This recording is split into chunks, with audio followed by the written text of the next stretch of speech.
तुर्की लगातार अंतर्राष्ट्रीय मंचों पर भारत के खिलाफ आवाज उठा रहा था। कभी कश्मीर का मुद्दा खड़ा करता तो कभी पाकिस्तान के साथ मिलकर भारत को घेरने की साजिश रचता। भूमध्य सागर की गहरी नीली लहरों में जहां सामान्य दिनों में शांति का साम्राज्य रहता है और समंदर की लहरें मानो गीत गाती हुई प्रतीत होती हैं, अचानक एक ऐसी हलचल उठ खड़ी हुई जिसने पूरी दुनिया के पावर सेंटर को हिलाकर रख दिया। यह कोई मामूली हलचल नहीं थी, बल्कि यह उस चिंगारी की शुरुआत थी जिसने भारत और तुर्की के बीच लंबे समय से सुलग रही तनातनी को खुलकर सामने, लेकिन किसी ने भी सोचा नहीं था कि हालात इस कदर भड़केंगे और दुनिया के सबसे रणनीतिक समुद्री क्षेत्र में सीधी भिड़ंत की नौबत आ जाएगी। दोस्तों, क्योंकि आगे जो खुलासे होने वाले हैं वे आपके रोंगटे खड़े कर देंगे और आपको भारत की असली शक्ति पर गर्व करने का मौका देंगे। इस पूरी कहानी की शुरुआत होती है भारत के अत्याधुनिक युद्धपोत INS त्रिकंद से, जो एक बहुराष्ट्रीय नौसैनिक अभ्यास में हिस्सा लेने के लिए भूमध्य सागर की ओर बढ़ रहा था।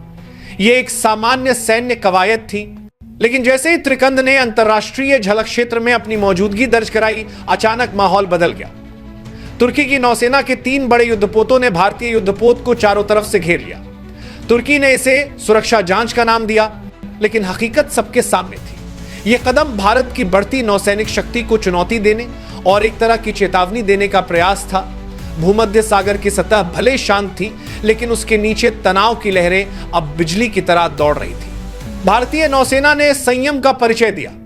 त्रिकंद से साफ शब्दों में रेडियो संदेश भेजा गया कि यह अंतरराष्ट्रीय जल क्षेत्र है और तुर्की को अपनी आक्रामक पोजीशन से तुरंत पीछे हटना चाहिए। तो प्लीज इस वीडियो को लाइक कीजिए, हमारे चैनल को सब्सक्राइब कीजिए और इस वीडियो को अंत तक जरूर देखिए। लेकिन तुर्की की नौसेना ने इस चेतावनी को अनसुना कर दिया और अपने जहाजों को और करीब ले आई, मानो अगले ही पल कोई टकराव शुरू होने वाला हो। समुद्र की लहरें खामोश थीं, लेकिन माहौल बारूद की तरह तनाव से भरा हुआ था। यही वह क्षण था जब नई दिल्ली ने सीधा कंट्रोल अपने हाथ में लिया और अंकारा को सख्त संदेश भेजा। भारत ने अल्टीमेटम दिया, 8 घंटे के भीतर पीछे हटो वरना नतीजे भुगतने के लिए तैयार रहो। यह अल्टीमेटम तुर्की के सत्ता गलियारों में जैसे भूचाल लेकर आया। राष्ट्रपति के सुरक्षा सलाहकारों ने आधी रात को आपातकालीन बैठक बुलाई। नौसेना प्रमुख, विदेश मंत्रालय और खुफिया एजेंसियों के अधिकारी तुरंत एकत्रित हुए। उधर दिल्ली में भी हालात उतने ही गंभीर थे। प्रधानमंत्री कार्यालय और रक्षा मंत्रालय में तीनों सेनाओं के प्रमुख लगातार हालात की समीक्षा कर रहे थे। यह पहला मौका था जब भारत ने किसी नाटो सदस्य देश को इतने स्पष्ट शब्दों में अल्टीमेटम थमाया था और असर तुरंत दिखने लगा। तुर्की की बेचैनी उसके चेहरे पर साफ झलक रही थी, क्योंकि अब उसे समझ आ चुका था कि भारत मजाक नहीं कर रहा है। तुर्की के नौसैनिक ठिकानों पर अलार्म बजने लगे, पूरे नेवी बेस को हाई अलर्ट पर डाल दिया गया, जहाजों के इंजन गरजने लगे, रडार स्क्रीन पर हर हरकत पर नजर रखी जाने लगी।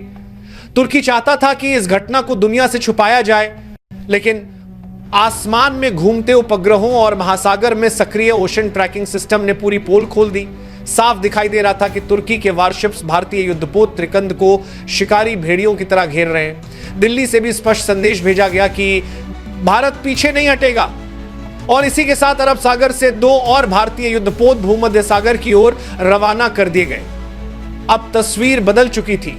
तुर्की का दबाव भारत पर नहीं, बल्कि भारत का दबाव तुर्की पर भारी पड़ रहा था।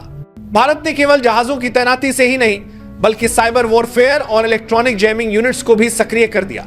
इसका सीधा मतलब था कि तुर्की की कम्युनिकेशन लाइन किसी भी पल ब्लैकआउट हो सकती थी। इसके साथ ही भारत ने संयुक्त राष्ट्र में पूरी कहानी रख दी। भारत ने साफ शब्दों में कहा कि हमने धैर्य और संयम दिखाया है, लेकिन अगर हमारी सीमाएं लांघी गईं तो भारत चुप नहीं बैठेगा। यह बयान तुर्की के लिए सबसे बड़ा झटका साबित हुआ, क्योंकि अब यह विवाद केवल 2 देशों तक सीमित नहीं रहा, बल्कि पूरी दुनिया की नजरों में खुलकर सामने आ गया। अब स्थिति यह थी कि भूमध्य सागर की सतह पर भारतीय और तुर्की के युद्धपोत आमने सामने थे। आसमान में निगरानी ड्रोन लगातार घूम रहे थे और लहरों के नीचे भारत की परमाणु पनडुब्बियां खामोशी से दुश्मन की हर चाल पर नजर रख रही थी। वॉशिंगटन, पेरिस और मॉस्को जैसे वैश्विक पावर सेंटर में भी चर्चाएं तेज हो गई। हर कोई जानता था कि अगर भारत और तुर्की की भिड़ंत होती है तो भूमध्य सागर एक बड़ा राजनीतिक और सामरिक मैदान बन सकता है। तुर्की के सामने 2 ही विकल्प थे, या तो भारत की मांग मानकर पीछे हट जाए या सीधा सैन्य भिड़ंत की राह पकड़े। लेकिन तुर्की की झिझक साफ बता रही थी कि वो भारत की चेतावनी को हल्के में नहीं ले सकता। भारत इस बार किसी भी तरह के समझौते के मूड में नहीं था।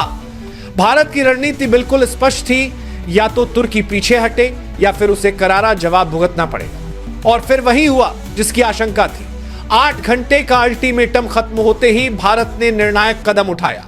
भारतीय सेना ने सीधे तुर्की की सबसे संवेदनशील नस पर वार किया। भूमध्य सागर में गुजरने वाली ऊर्जा पाइपलाइनों पर सटीक हमले किए गए। निर्देशित हथियारों जम में वार किया कर पर भारत ने नार भारत का सरकार में देता है गुजरने सुलाकों को खाल किया से गैस का प्रवाह पूरी तरह ठप कर दिया गया। तुर्की की अर्थव्यवस्था की धड़कन मानो रुक गई।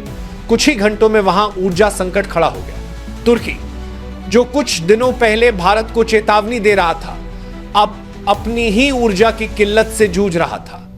भारत की इस रणनीतिक चाल ने तुर्की को चारों ओर से पराजित कर दिया और भारत की नौसेना अब केवल भूमध्य तक सीमित नहीं रही, बल्कि उसकी पहुंच रेड सी और ब्लैक सी तक फैल गई। तुर्की के तीनों किनारे अब भारत की पकड़ में थे।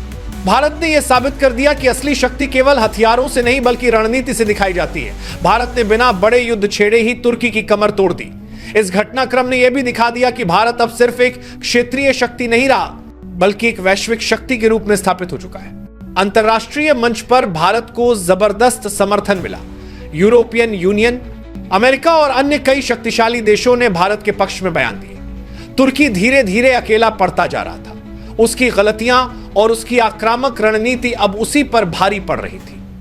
भारत ने यह संदेश पूरी दुनिया को दे दिया कि अगर कोई उसकी संप्रभुता और अधिकारों को चुनौती देगा तो भारत निर्णायक और सटीक वार करने में जरा भी देर नहीं करेगा। आज की इस घटना ने भारत की वैश्विक छवि को नई ऊंचाई पर पहुंचा दिया है। भारत ने दिखा दिया कि वह केवल हिंद महासागर तक सीमित नहीं है, भारत बल्कि दुनिया के हर सामरिक समुद्री मार्ग पर उसकी मौजूदगी दर्ज है।